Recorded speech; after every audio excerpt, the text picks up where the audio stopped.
Good evening. Hey, y'all. There's no Lucy mug of coffee up in here tonight. I'll tell you that much. After the day I had, you're lucky this is wine and not straight vodka. I'm just kidding. I had a great day. How about you? Huh? Welcome. I'm moving the screen around. Look, is my face getting fat? Don't answer that. And I mean it.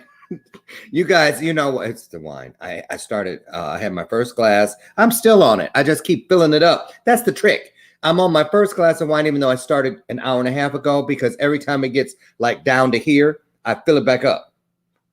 As long as I have some in there that was from that first pour, it's the first glass of wine. That's how you do that. Yes, officer, I swear. Anyway, welcome to tonight's installment of Bathrobe Moments After Dark. Even though the sun is still shining, it's dark somewhere. I know that much. So I am so excited. You know, this is where it's a little bit different. In the morning, I'm in the fuzzy bathrobe with Lucy and the coffee. I traded in for the smoking jacket and the wine, of course. And also, the guests are here because they have, we want to go a little bit deeper. Not that it's anything, I do have something tonight that I wouldn't be able to bring him in on the morning show. You'll see a little surprise for our guest. But anyway, I'm really excited about tonight's show. I truly am. Who am I? Oh, forgot to tell you. I'm Lauren Michaels Harris, and welcome to Bathrobe Moments After Dark. This is still a carryover from the daytime, and this is the bell of purpose. That means that when our guest, or one of you even, put something on the screen, or you hear something come out of our guest's mouth, that you go, you know what? I got my church fan here, which means like, can I get an amen or woohoo? I can get behind that. Now that's something, Giovanna, we can sink our teeth into. When we hear something that we're like, thumbs up, then just put some hearts on the screen. But it's also a chance for all of us to become a part of something greater than ourselves. That means if you hit the share button, start a watch party, or invite a couple friends to join you, you're doing something that could create great, great, great things in your world. It's called law of attraction, sharing with others, paying it forward. So that's what we want you to do every time you hear that bell. Can we get an amen up in here? Thank you. So anyway, my guest tonight, you know, this whole Me Too movement and Time's Up and all that got a lot of us guys scared. We don't know what to say, what we can't say. I don't care. I love strong women. I grew up in a world with, I had 22 mothers, right? That's my goal casting. That's my story. 22 mothers I had. Seriously, because of the foster system. So I respect, adore, and uplift strong women. And tonight's guest is one of those. She's the CEO of Heart of Hollywood Motion Pictures. She's a film consultant, has a photography brand, a producer of films, and a director of films. And that's just the stuff she tells us about. Because, they always got a bunch of secret stuff going on. You know what I'm saying? Right. Don't worry. As soon as I hear, I'm going to let y'all know. But anyway, I thought I could show you better than I could tell you. So I'm going to let you sit back for a second, and I'm going to show you something about our guest tonight that'll give you an inside idea of who we're dealing with tonight and who we got here. Watch this. Hello, everyone. I'm Giovanna Sala, CEO of Heart Hollywood Motion Pictures. For those ones that don't know about myself, I hope that you're having a wonderful day. And I feel very strongly about making this video because all of the messages that I've received from around the world for you guys. So you guys are my inspiration today, and that is the reason why I'm making this video.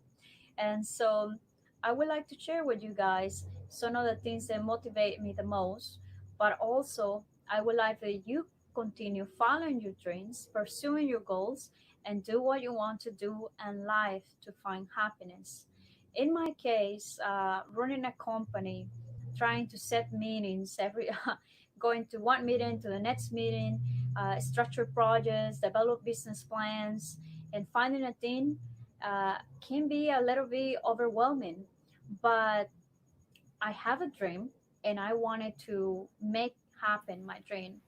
And this brought me challenges in my life, not just at work, but also it brought me challenges in my personal life. So that's why I feel comfortable to tell you that if you have a dream, you can do it. Don't let yourself or others close the doors. The doors are wide open, and you can do whatever you want, but if it truly is in your heart, and then everything will fall as you continue moving forward. So I guess this is my message, and I would like to tell you again, thank you for all the comments, for all the wonderful messages. And sometimes the days is rough, and you go one day to the Mm, next day, mm, and when I see, like, mm. continue mode forward, congratulations. So, I like to see your advances and all what you're doing. I just kind of feel there is my responsibility to say thank you for all the support. And I wanted to tell you that if you want to continue reaching me out, and I will be like, very happy to help you. And I will also tell you that one of the things that you should never give up.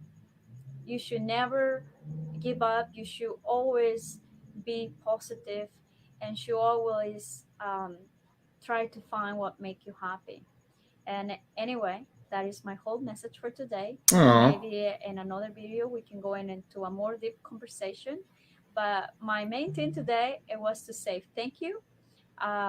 And well, I would say goodbye. Oh, okay. Do I need to? Where's my stuff that I need to put up? For all of my rainbow people out there, all I can say is this, girl. Because I'm just saying. I'm just saying. I was like, oh, I mean, what I love about this, and I'm gonna tell you, I'm being real with you. I'm being real with you. When Giovanna and I met today for the very first time, we've been texting and whatnot, emailing, but we saw each other on the run through earlier this afternoon. And I remember when I got off, I was still home alone. Brian wasn't home yet. And I was like, man, I really like her. It feels like I've already known her for a long time. You know what I'm saying? I want you guys to understand something. I go all over the world speaking and doing my thing, and I meet a lot of people, but it's rare. It's really rare. You meet a lot of people where you look at them and you go, after the fact, you go, ooh, you know what? They were made in the same manufacturing plant that I was.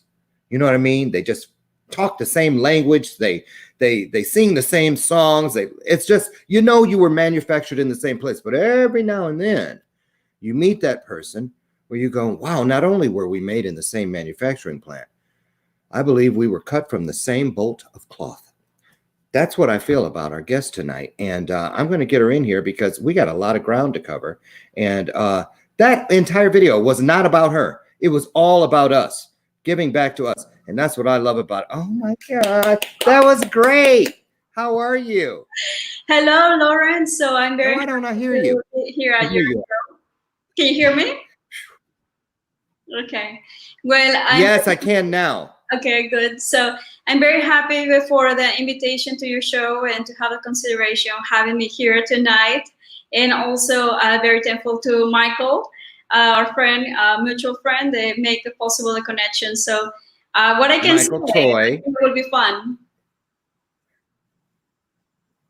Thank you. Now, you know more than most of us probably in this new normal with all with this internet highway is bumper to bumper. So that means that it's crowded. Everybody's out there trying to do their thing at the same time tonight. So if we have little things, that's the thing about live TV. And I do want to remind all of you, when you put stuff up on the screen, even though this is the nighttime version, you can cuss if you want to cuss, as long as you spell it correctly. You can cuss all you want to. Just don't use the F-bomb. And but we're streaming live, okay, across Roku, Facebook, YouTube, Android, Amazon Fire Stick, Apple TV, and of course, also Android TV, and of course at E360 TV Live. And I also want to say at this time, thank you so much to my sponsor this week, which is Symposium.us, where they are turning your conversation into currency. I know because I've done it over 20 some times. Let them tell it. I am their biggest moneymaker. So I guess that's why they're here supporting me, because I support them. So in this time where we all need as much income as we can get, and we need to diversify, keep changing it up. Do like Madonna, reinvent yourself, child. That's what you need to do. Get over to Symposium.us, where you can turn your cell phone into a payphone. And I mean that one. So anyway, Giovanna, I am so excited. So much to talk about. How does it feel when you hear someone introduce you as the CEO of Heart of Hollywood motion pictures. I mean, I feel like I see you going to work in a big old long stretch limo and the gates open up like at MGM and you're like waving to all the different cast members and stuff. I know it's not like that, but still, you are making dreams come alive on the big screen. When did you get this dream? When did you find it within your spirit? And what made you know that you can make this happen? Well, I think since I was a child, I felt in my heart that I have a mission. And my mission was a responsibility to help others. And so I didn't know what will be the way of transportation to get there, or how I was going to do it. But I discovered film. And I discovered that through film, you can tell the stories. You can tell stories, and then you can help people to tell the stories. So I feel that in a way, I'm just a channel to do so. So, okay. So how old were you when all of this came trotting across your front yard? Hey, look at that. Hey, did you see what just ran through here? How old were you? I think I was pretty young. I would say perhaps 6 or 7 years old. Yes, I always felt this call in my heart, not to become a filmmaker. I didn't know that. I didn't know how I would do it. But the sense that I like people, I like to work with people, I like to work in a team, is kind of strange, because for me, I feel very certain and to say I love people. I'm a people person. You really do. You know? You really are. So I mean, what I can say, I enjoy, I enjoy people when they are happy, where they accomplish their goals. But also when you grow up, and then you can see perhaps both sides of the coins. The part is light, and then the other is dark. And then you start questioning yourself at a very young age, what people suffer, what people is hungry, why some people has some opportunities and others doesn't have the same opportunities. Yeah. And this happen a lot in communities where they don't have the resources to do their dreams, to go to the schools. It's a challenge. And so I think that my perspective is from that perspective of the people, from the perspective of the community, that is in some cases it's very fortunate to have all the things that you need, to have a good family, to have go to a good college, or to have the resources to be able to do what you want. But in the other side, there is people that have dreams and then barely can eat something, Right. That's a big contrast. That's true. Now you live where exactly? Out in LA somewhere? Well, I'm in LA, but I'm from Mexico, so I grew up in Mexico, and I moved to LA when I was 18. All by yourself? Yes. To come and pursue this dream? Well, it was kind of like a coincidence, accident, however you want to call it, because before this, I was a painter, an oil painter. Wow. I can say that I make my living as a painter, which lead to me to become a photographer. Then I became a videographer. And so that just came to, okay, I like, cinema, I like film, and everything got into a transformation. So, I definitely get it. I get it, but I'm glad I can ask you, because I always wondered, because for me, I can't draw. No, I cannot. I can't even do stick people. We have game night every Friday night, and one of the games you have to draw stuff. My stuff, no one can ever figure it out. What is that? So I don't have that talent. But when it comes to words and expressions and things like that, I see those things in 3D. I literally see words floating in the air in 3D. So I know, and I've talked to other people that are painters and sketchers and all kinds, even musicians, because I'm a musician. How when you're like, I'm a musician, I don't play an instrument, but I sing and I write. But when I'm with those other players in the studio, we're together and we're in that pocket, because we're all in that zone. I think it's energy, the passion. I believe a lot about the law of attraction, because whatever you surround yourselves around you, that's the doors that you open. And That's absolutely so you right. have to be very careful. Oh, Well, of what doors, mm. intentions are you opening in your life? Yeah. Yes, preach. That's right. That's right. Can I get an amen up in here? That's absolutely right. The law of attraction is everything. So let's go to the beginning. Let's go back to you're 18. You show up. I can see everybody saying goodbye. You probably had a big old party. No, it wasn't like that. Huh? It wasn't like that. It wasn't when you left home? What was it like? It's a very deep story. I don't think that I can get into it this time. But what I can tell you is that I had very difficult time to even try to be an artist, perhaps, or become a painter. That was not part of what I supposed to do, as such as having a lawyer degree or a doctor or something like that.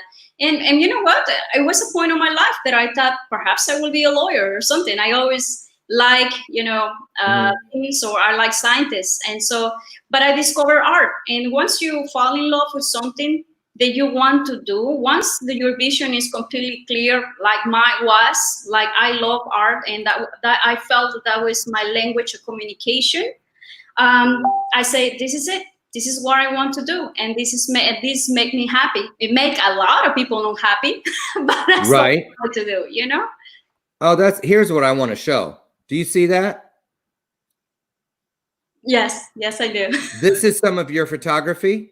No. I was invited to the Montgomery International Film Festival. Okay. I'm looking at something different. I see what you're looking at. Okay, so let's go here first. So first of all, I love that color on you. Thank you. That's beautiful. So tell us about this award you're holding at the Montgomery International Film Festival. Where's that held, and who are they celebrating? Okay, that was in Montgomery. So that's why it's called the International Montgomery Film Festival. Is that in California? No, that is in Maryland. Okay. I didn't know. Yes, and so it's in Montgomery. Sorry, that's why it's called Montgomery. Okay. And so I was one of the panelists for film and financing, for the producers panelists, and I got to meet wonderful people that has more background than I do, which was I always like to learn more. But it was so I received an award there, for I don't remember. Wow. Accomplishment. I think. Okay, so you got it like that. You can't even look. Well, it looks. Oh, is that a turtle? It's a turtle. Yes, that's it's a turtle. Funny. It looks like it's heavy. It was actually lightweight. You was able to carry it. So these other people that we see on the screen now, are they also filmmakers? What's their story? Yes, well, the lady in the middle, she's an actress that I work in that movie actually. And then the gentleman to the left, his name is Guy, and he is a film composer. And he has contributed to a couple of big awards like the Grammy. So they're very professional. Wow. So we're going to look at a couple more pictures. There you are in your element. And tell us about this. Tell us about Heart of Hollywood. And this is you. This is your brand. Yes. And what are we looking at right here? Right now we are looking at the Heart of Hollywood magazine, okay? And that's one of the branches that we have within Heart of Hollywood Motion Pictures. Heart of Hollywood Motion Pictures, that's my company. We started doing post-production, and then from post-production, we decided to open networking events here in Los Angeles. Okay. So, and then we start, this photograph was taken in Mexico. It was our first international event in Mexico.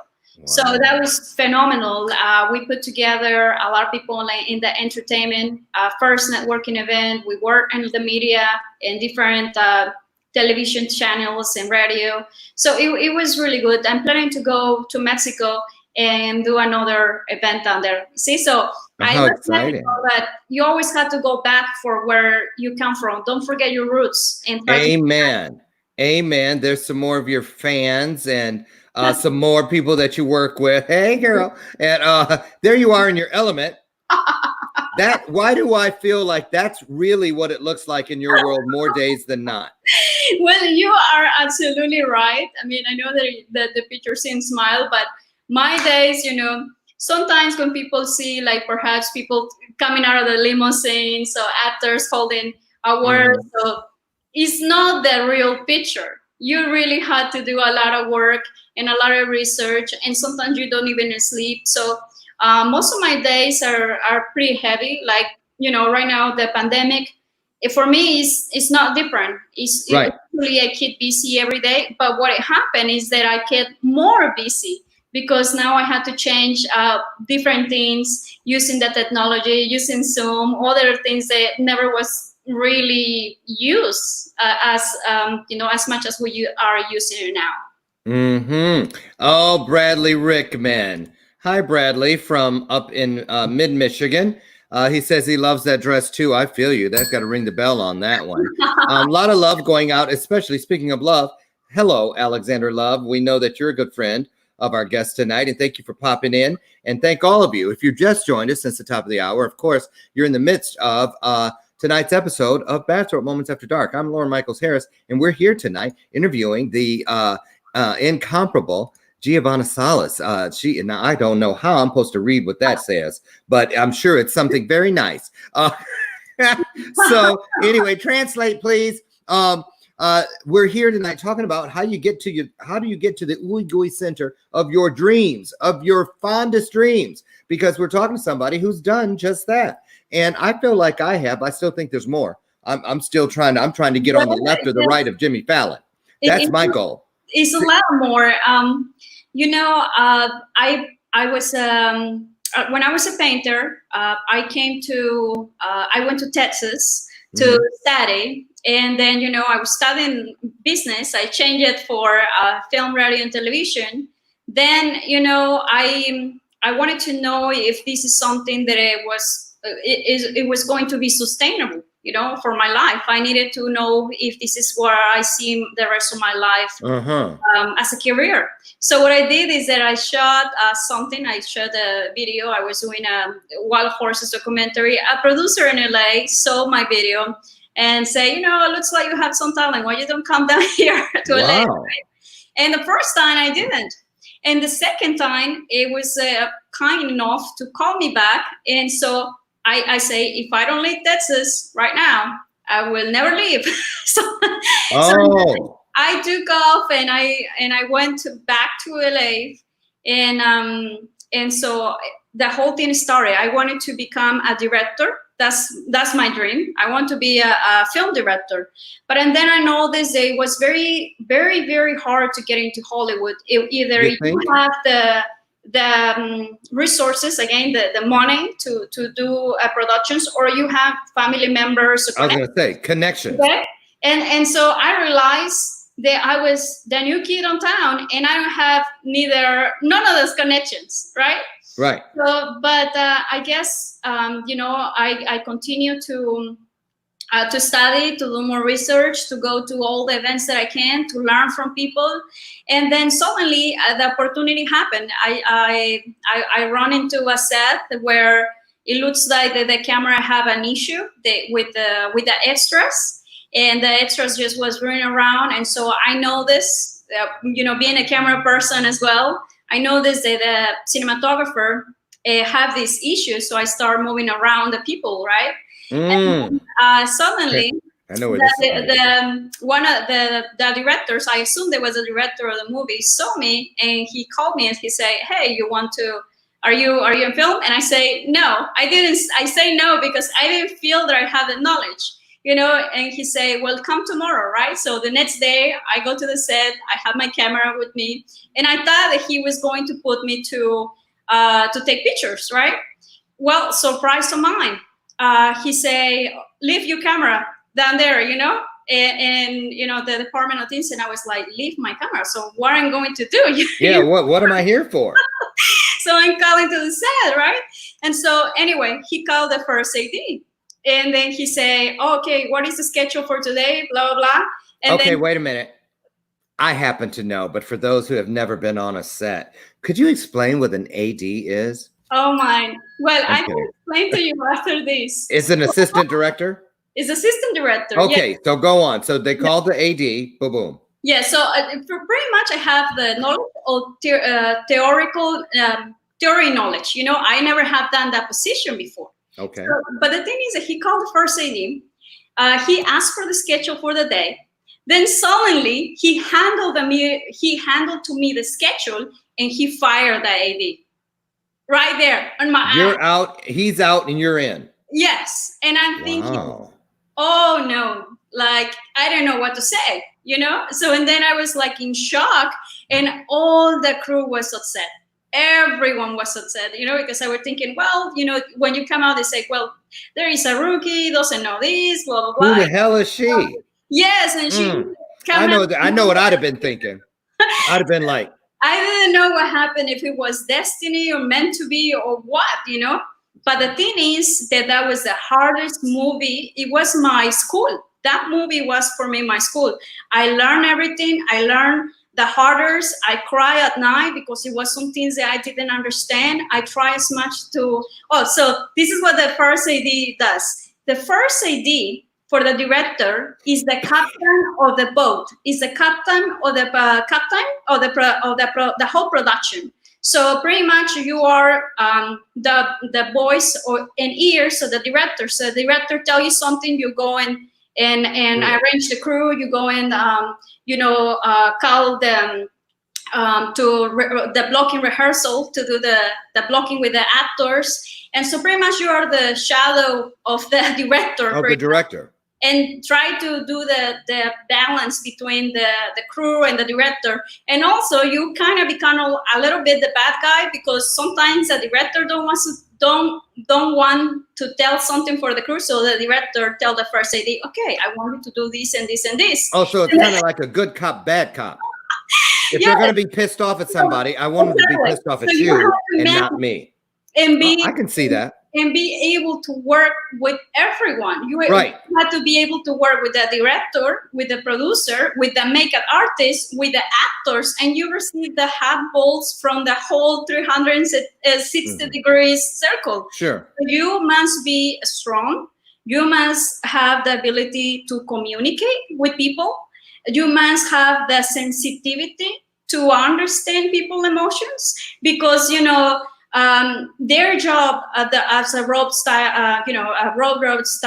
or a makeup department, and the DP, they are going under pressure. They have a lot of things. Perhaps they have not eaten yet. Maybe they need food, the craft services. So there is a lot of things, and the first AD has to deal with the crew, has to deal with the director, with the producer, and keep on the schedule on the next scene that is going to be shot. So there is a lot of responsibility into doing that position. So when you hear like first AD, the first ADs usually are first ADs because they're kind of like going through the process to become a director, or because they love their job and they want to be the first AD. But that's like trial through fire.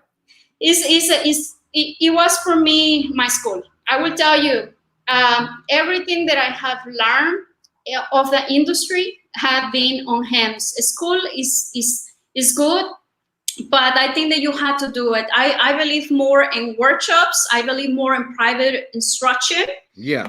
Because that's what you take the time to really concentrate and decide what you want to do. Wow. And so for me, I learned the hard way. After that, I had the opportunity to work in another movie.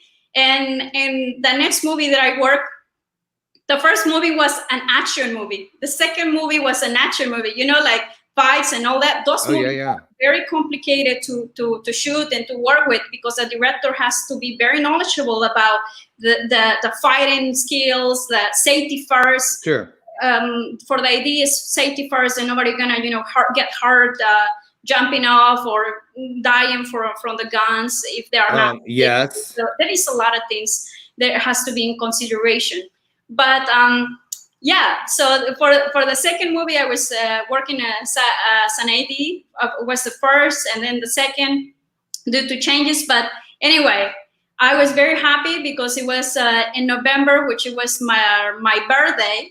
And some actress decided to organize my birthday, and I was thinking, well, nobody will come because I'm the first AD. And Yeah. you know, I'm my style, I guess, you know, as a first AD, I try to be as professional as I can. So I not try to be friends with anyone. I'm just trying to do my work and try to help everyone, because the most important for me, and I think that the most important for every production, is the picture, is the Right. last result, you know.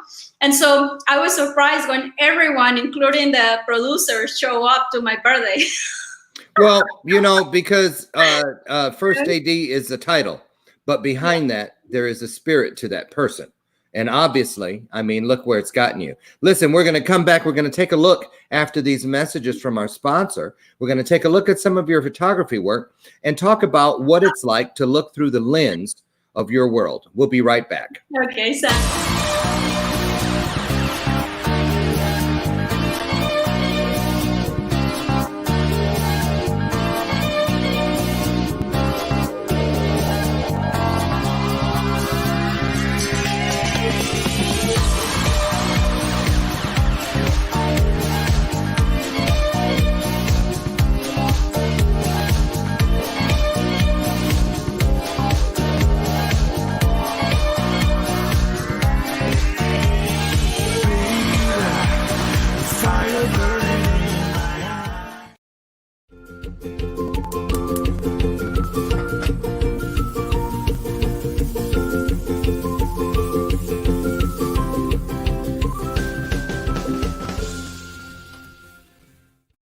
Okay, we're back.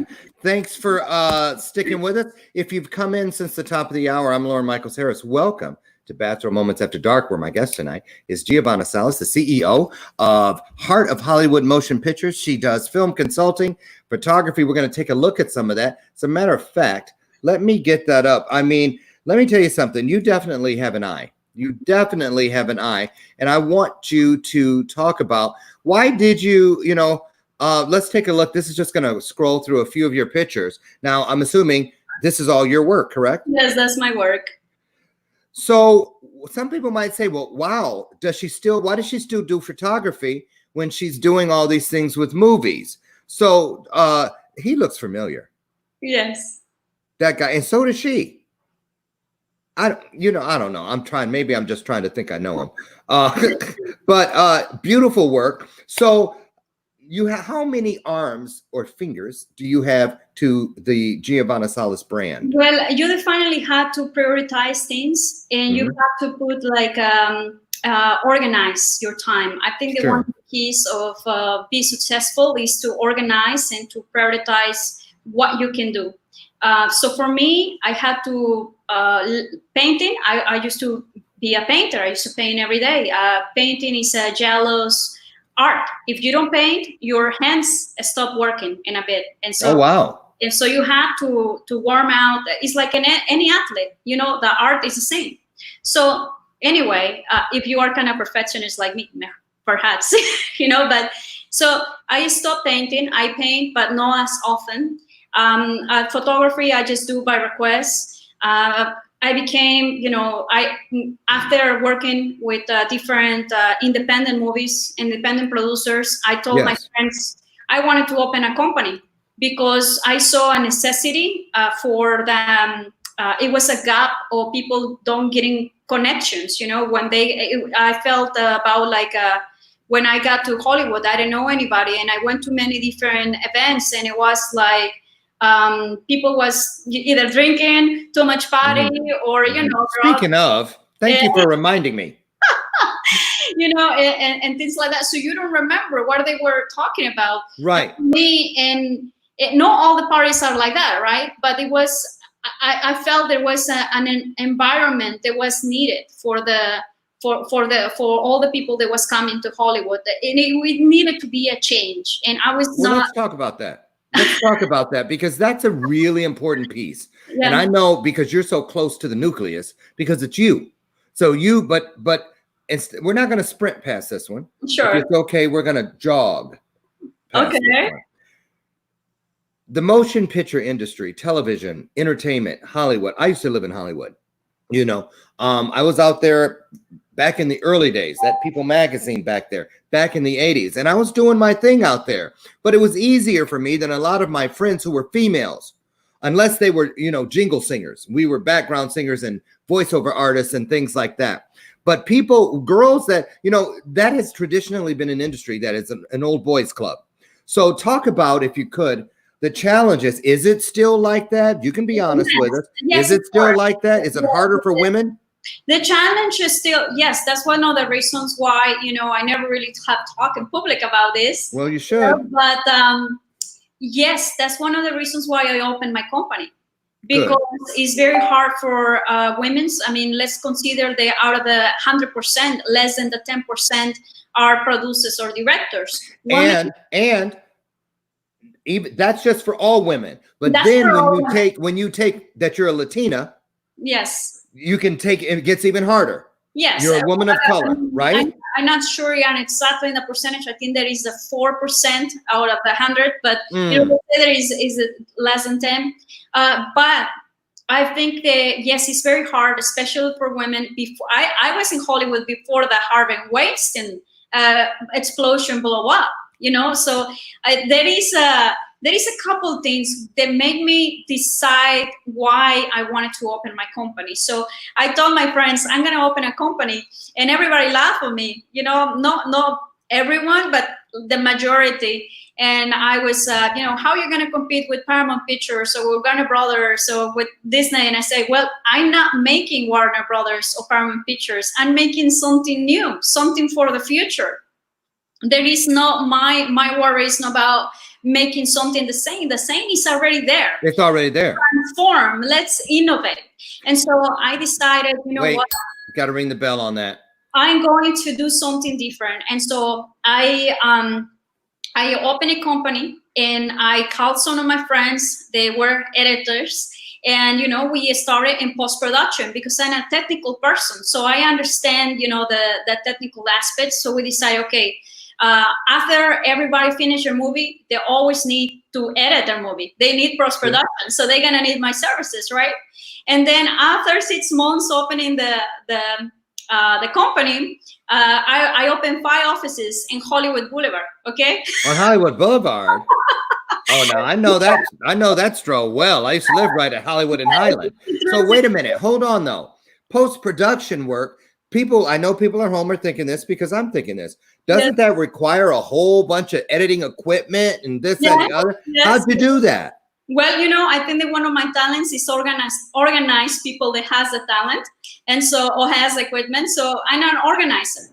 And so I put together, you know, some editors, sound engineer or something. So if that work, I will be the one finding the clients and trying to do the negotiations. So pretty much I will be the one that is creating the jobs, you know? Right. So, and then we worked in Hollywood Boulevard.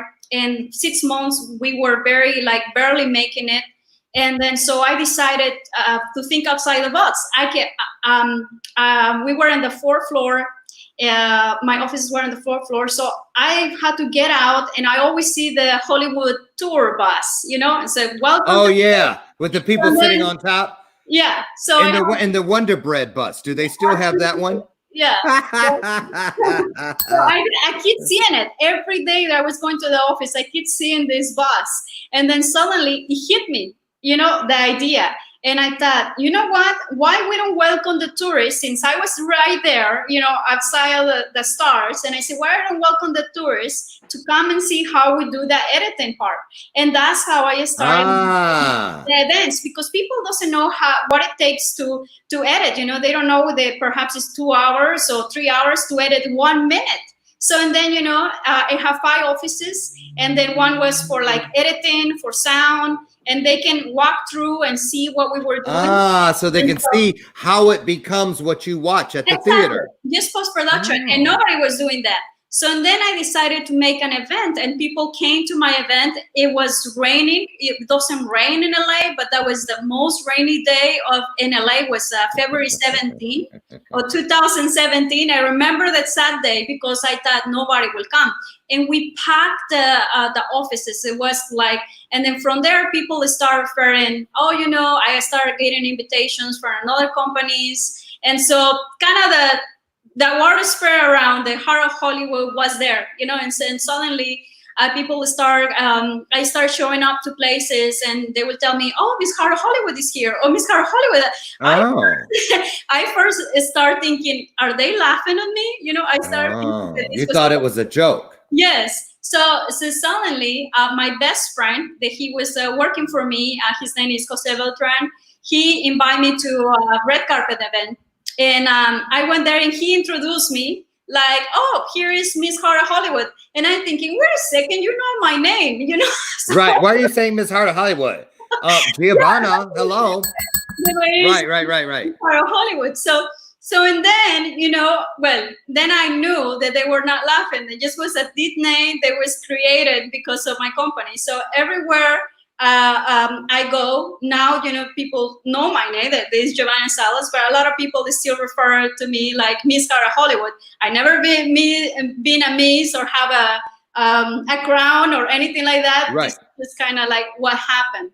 And so going back to your question about the entertainment industry and women's, I believe that we need more producers, females. We need more directors. I didn't want to embark myself into the Me Too movement, okay? Right. Because I believe that in Hollywood industry, also men are being affected, and they are not saying it. So it's not just for women; it's for men also. And so firsthand, I saw this with actors and actresses, and so I didn't want to join that movement. Because I don't want to join the movement for the Latin community cinema or for a specific race, because I believe the cinema it belongs to all genres. It belongs to everyone, and so there is less resources in some communities. Yes, and I disagree with that, and so I think that's why I'm here.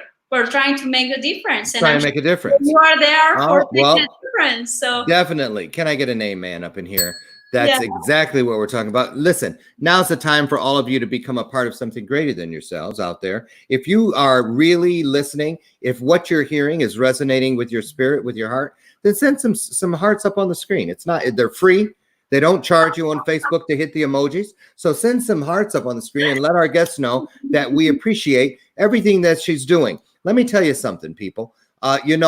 We sit and we enjoy all of this stuff that comes to us, but somebody had to sacrifice in order for this to be available to us. You have no idea of all of the backstories and what it took and all of the sacrifices that it takes for certain people to do certain things that make our lives better. So I'm just saying, thank you. There we go. The hearts are on the screen. So let me ask you something. When your family, for the most part, is still all in Mexico, yes? No, well, it's still in Mexico and in the U.S. as well. But pretty much I keep my family private. I'm one of those old-fashioned type of personality. Sure. I want to know this, though. Yes. What's it like when you go back to Mexico? Because that's where it all began. That's where the little girl saw what she saw. And here you are today living what you saw. So when you go back, do you see little girls? Do you see little boys? Do you see things? A look on somebody's face that you say, you know what?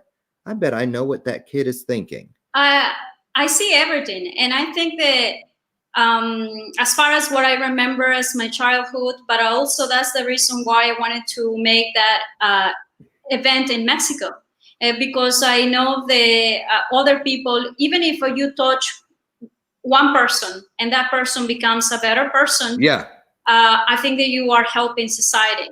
Okay, you said an event in Mexico. What's that all about? Did I miss that? I'm making an entertainment event, for people to network and Tijuana, Mexico was the first international event for Hollywood. And so for me, I believe that you don't have to forget your roots. The question is very deep for me because When I go to Mexico, I feel like going to the matrix. I feel that I am the same person, but I'm not the same person. Because you are growing, you are transitioning, and so you are trying to find the ways of how to help others, how you can teach what you know. I think the knowledge is very valuable. Yes.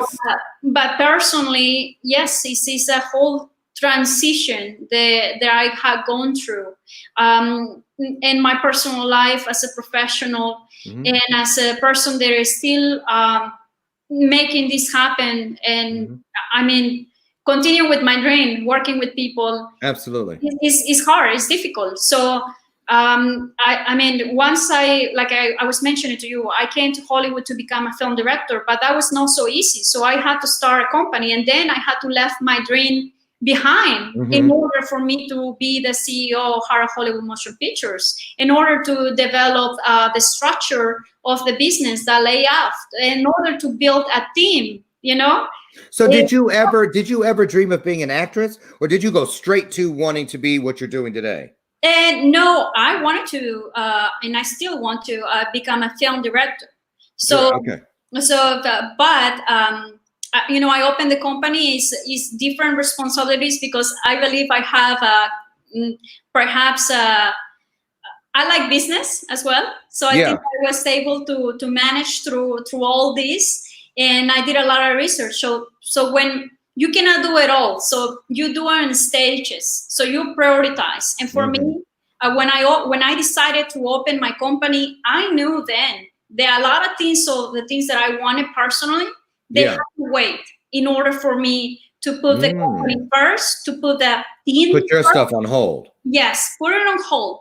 And so then I developed, like, for example, the team for consultants because one of the things in Hollywood, you didn't find you find one person can tell you, well, I'm a consultant for producing, for director, for distribution. Wait a second, we all, I believe the persons have different specialties. So you have to go, like, when you go to the doctor, you go to the heart doctor, to the liver doctor. For the heart, right. So that's what I wanted to develop as well with my team. It took me time to develop this, and so it took me time to develop a clientele, and so all of these are parts of being a CEO. It took me time to go in front of the camera and promote my company, because it was something that I was not used to do, because I was the person that will be working behind the scenes, running cables, doing equipment. This was a totally different team for me. So right now, when I start post-production, then we start doing the networking events. Now became members for. I create a membership for Hara Hollywood. Then I say, now we're going to do a magazine, and then we do a magazine, and then. But wait a minute. What about this one thing that you're not talking about? And I have a feeling I'm right. So, are you currently, or are you considering writing your own movie? Yes, I actually wrote the whole screenplay. I have it. So you already have it. I have it ready, and it's one, the Hollywood or Bust is coming up at the trailer. I saw that in your, when I was looking through all your stuff. I saw. Yeah, I wrote that. Okay, wait a minute. Here we go. I knew it was gonna come. I knew it. I was gonna pull up the picture, but I said, no, I better wait. I saw Ron Jeremy. I used to live in the same apartment complex with him at Hollywood and Highland on Yucca. Oh, yes. Okay. Yes, I did. Las Palmas apartment. Yes. Yeah, in the 80s. In the 80s. Okay. I said, is that Ron? Yes. So, okay. So Hollywood or Bust. What's the storyline? Okay. So pretty much Hollywood or Bust was something that, I wrote. Okay. I'm the writer for that. And it's a sitcom. Okay, and it's Okay. about people that comes to Hollywood. They want to make their dreams happen, and some things they have to choose how they going to move forward. They This way do or this the way? bad things, they do the good things. How important is it? What Right. that Right. they are willing to do to achieve their dreams, right? Yeah. So anyway, in my episode, is supposed to be that I needed to a porn casting director needed to audition one of the Now, actors. there right? you go. So Ron Jeremy, 5 years ago, prior to that, I was watching a documentary, and the documentary was like something about the people of Hollywood that had dreams, and he was in the documentary. And he was telling that he had a dream and he wanted to be an actor, but he ended up to be a porn star. That's how I got I saw that introduction to Ron Jeremy. So and then I say, I'm going to work with that guy. And then when it comes the time for me to write my screenplay, 5 years later, I was working with him. See? So I called. I went through a couple things through the agent and all that, and then someone that know him personally. And so a couple of my friends called me and said, Giovanna, what are you doing? Don't hire Ron Jeremy. You know, you are going to be known like the porn director. You know? You know she's into those nasty movies, right? Yeah. Right. And then look, wait a minute. Girl, I'm just saying. I'm just kidding. Somebody was... so anyway, and so I agree. You know, I don't agree with the porn industry and all that stuff. But the thing is but he's more than that. Yeah, he got a dream. You know, like anybody else. You know, and so I felt I received a second phone call. They said, Giovanna, don't hire this person. You're gonna, ruin your career. And I say, well, I'm hiring this person because in my screenplay we need a casting director. Why not to hire this person? You know, that really lived the part. But they play the part. You know, I'm just seeing it from the perspective as an artist, nothing else, right? Right. And so anyway, and then I discovered, wait a second, if it was not Ron Jeremy and it was somebody else playing Ron Jeremy, are they was going to be calling me? No, right? No. If you hired somebody to play Ron Jeremy, nobody would say anything because he's representing Ron Jeremy. But if it's him, so and that's I get it. And you know what? That is the kind of decision-making process that sends people to the front of the herd. Yeah. When you do things because you can feel it, that it's the right thing and other people are going against it, it's your instincts. I believe in all of those IN words: insight, instinct, intuition, because they're inside you and other people can't get to them, but you can. And that's how you know. And that's how you create legacy. Listen. We have a couple minutes left. I want to give you an opportunity, Giovanna, to speak to anyone out there who thinks that their dream is so far away from them. There's no way possible I could ever get to that, because I know there was once a time in your life where what you do today seemed like the most ludicrous thing on the planet. But nonetheless, here you are living that dream. So let's say if you could look at the camera and speak to that young person out there somewhere in the world who is wondering if I have what it takes, what would you say to them? Well, first of all, I will tell you that you're born with everything that takes to be in life successful. We're born with all the gifts. We just have to remember that the gifts are there and that we can do it. And then it will be a lot of people in your way that will tell you, no, you can't. And it will be perhaps your family. It will be perhaps the people that you know most. But you need to know that the universe is always with you.